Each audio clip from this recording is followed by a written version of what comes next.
Ukraine के commander in chief ओलेक्जेंडर Syrskyi ने statement दिया है, जिसमें उन्होंने कहा है कि इस समय रसिया की जो फ़ौज है वो यूक्रेन के मुकाबले 6 गुना ज़्यादा है। और ये चीज़ दिखाता है कि यूक्रेन इस समय जो उसकी बैटल लाइन है, जहाँ पर इस समय लड़ाई चल रही है जिन क्षेत्रों में, वहाँ पर यूक्रेन में वेपन्स की कमी तो पहले से है ही, साथ में जो सोल्जर्स की कमी है वो भी दिख रही है।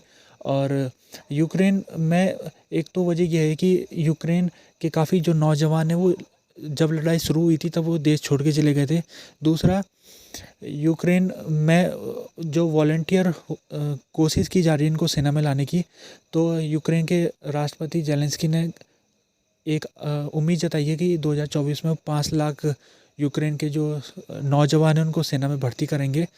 लेकिन इसके ऊपर कुछ परेशानी है, क्योंकि यूक्रेन को अगर इतने सारे सैनिकों को अगर सेना में लाना है तो उनको पैसा भी देना पड़ेगा, उनको सैलरी और दूसरे प्रकार के खर्चे जिसके लिए काफ़ी पैसों की ज़रूरत यूक्रेन को चाहिए होगी। तो उसके लिए अमेरिका जैसे देश यूक्रेन की अगर सहायता करेंगे तभी जाके ये जो इनका कोशिश है वो सफल हो पाएगी। फ़िलहाल यूक्रेन को जो हेल्प अमेरिका से मिलनी चाहिए थी अभी तक वो नहीं मिल पा रही है, क्योंकि जो हाउस है अमेरिका का, हाउस ऑफ रिप्रेजेंटेटिव, वहाँ पर यूक्रेन के लिए $60 बिलियन का जो पैकेज है मिलिट्री हेल्प का, वो अभी वहाँ पर फंसा हुआ है, वो पास नहीं हो पा रहा है। जब तक वो पास नहीं होगा तब तक अमेरिका चाह के भी यूक्रेन की मदद नहीं कर सकता है। यूक्रेन को आज के दिन $1.5 बिलियन पैसा मिला है, ये वर्ल्ड बैंक की तरफ से मिला है। और प्राइम मिनिस्टर यूक्रेन के डेनिस शिमेर, उन्होंने कहा है कि ये जो पैसा ये हमारे लिए काफ़ी हेल्पफुल होगा, ताकि हम इससे अपना बजट को पूरा कर सकते हैं, और साथ में जो सोशल स्पेंडिंग है उसको भी इससे हम पूरा कर सकते हैं। और ये जो पैसा है वर्ल्ड बैंक के 2 कंट्रीब्यूटर जापान और ब्रिटेन द्वारा ये पैसा जारी किया गया था। $980 मिलियन जापान ने दिया था और $540 मिलियन ये यूके ने दिया था। तो ये जो वर्ल्ड बैंक के द्वारा ये लोन के तहत ये पैसा दिया जा रहा है, जो कि बहुत ही आसान दरों में दिया जा रहा है। कोशिश ये है वर्ल्ड बैंक की कि यूक्रेन में जो लड़ाई है जब से शुरू हुई है तब से यूक्रेन को जो ज़्यादातर उसका एक्सपोर्ट जो होता था वो बंद हो गया। और इसके अलावा दूसरा जो रेवेन्यू जनरेशन यूक्रेन सरकार को होता था वो भी कई ज़्यादा लड़ाई से नुकसान होने के कारण वो रेवेन्यू अब यूक्रेन के पास नहीं आ पा रहा है। तो यूक्रेन को किसी न किसी तरीके से यूक्रेन का जो सरकार है उसको चलाते तो रहना ही है, तो उसके लिए पैसे की ज़रूरत है। तो कुछ पैसा वर्ल्ड बैंक से आता है, कुछ पैसा यूरोपियन देश अपनी तरफ से देते हैं, जैसे कि उन्होंने €50 बिलियन का एक पैकेज अभी पास किया था, जो यूक्रेन को आने वाले वर्षों में ये इस पैसे के तहत यूक्रेन की सरकार को मिलिट्री और आर्थिक हेल्प मिलेगी। और अमेरिका भी समय समय में उसने पैसा यूक्रेन को दिया है ताकि यूक्रेन की सरकार फ्लोट में रहे।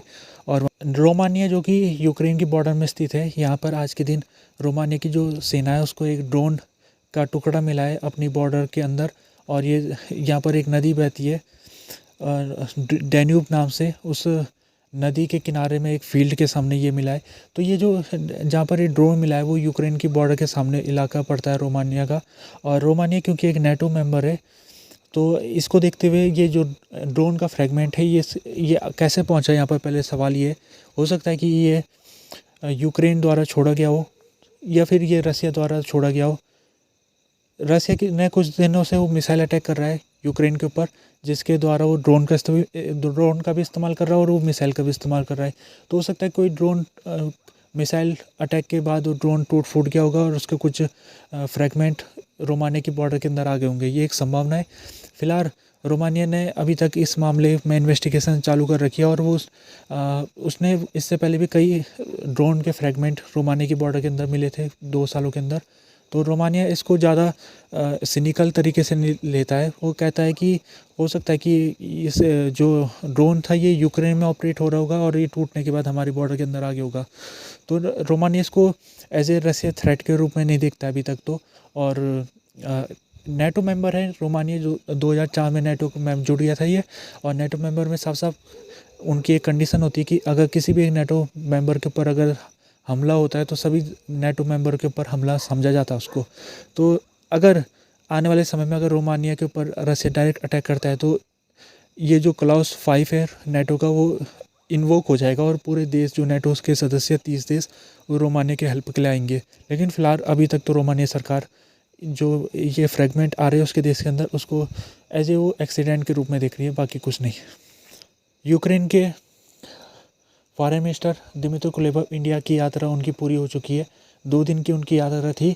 उस यात्रा में उन्होंने इंडिया के external affair minister Jaishankar Subrahmanyam के साथ में मुलाकात की। साथ में उन्होंने इंडिया के NSA अजय डोभाल के साथ भी मुलाकात की। कोशिश उनकी ये थी कि इंडिया गवर्नमेंट और यूक्रेन के जो संबंध हैं उसको मजबूत किया जाए और जो व्यापार का स्तर था लड़ाई शुरू होने से पहले उसी स्तर में दोबारा से लाया जाए। तो इंडिया के मिनिस्टर जो एक्सटर्नल अफेयर के सुब्रमण्यम जयशंकर, उन्होंने विश्वास जताया कि हमारी जो मीटिंग है वो काफ़ी हेल्पफुल होगी और हमारे जो संबंध है मजबूत होंगे। कुलेबा ने भी अपने स्टेटमेंट में यही कहा है कि उनको उम्मीद है कि जो व्यापार का स्तर है वो लड़ाई शुरू होने से पहले जो स्तर था उसी स्तर में हम कुछ महीनों के अंदर पहुंच जाएंगे। और हो सकता है कि दिमित्रो कुलेबा ने उन जयशंकर के साथ वार्ता में उन्होंने लड़ाई के बारे में भी कहा होगा कि किस प्रकार से लड़ाई को ख़त्म किया जाए। तो यूक्रेन का कहना है कि लड़ाई ख़त्म करने के लिए रसिया को हटना पड़ेगा हमारे क्षेत्रों से और सेना खाली करानी पड़ेगी। इंडिया अभी तक इस लड़ाई में न्यूट्रल है और वो उसने अभी तक वो डायरेक्टली किसी भी पक्ष का सपोर्ट नहीं कर रहा है, लेकिन इनडायरेक्टली इंडिया ने रसिया से काफ़ी तेल खरीदा है और रसिया को काफ़ी पैसे इंडिया से पहुंचा है पिछले 2 सालों में, जिससे रसिया ने अपने वेपन्स और दूसरे चीज़ों के ऊपर खर्च किया है। तो इंडिया एज ए पार्टनर है रसिया का। कोल्ड वार के समय से इंडिया और रसिया के संबंध काफ़ी मजबूत है। तो इंडिया और रसिया के संबंध आने वाले समय में भी मजबूत रहेंगे। अभी रसिया के प्रेसिडेंशियल इलेक्शन में जब पुतिन जीते थे तो इंडिया के प्राइम मिनिस्टर नरेंद्र मोदी ने उनको फ़ोन करके बधाई दी थी और कहा था कि आने वाले समय में हम अपने संबंधों को और मजबूत बनाएंगे। तो इंडिया ऐसे दोनों देशों को बराबर ही देखेगा। वो यूक्रेन के साथ भी संबंध बनाने की कोशिश करेगा और रसिया के साथ भी संबंध बनाने की कोशिश करेगा।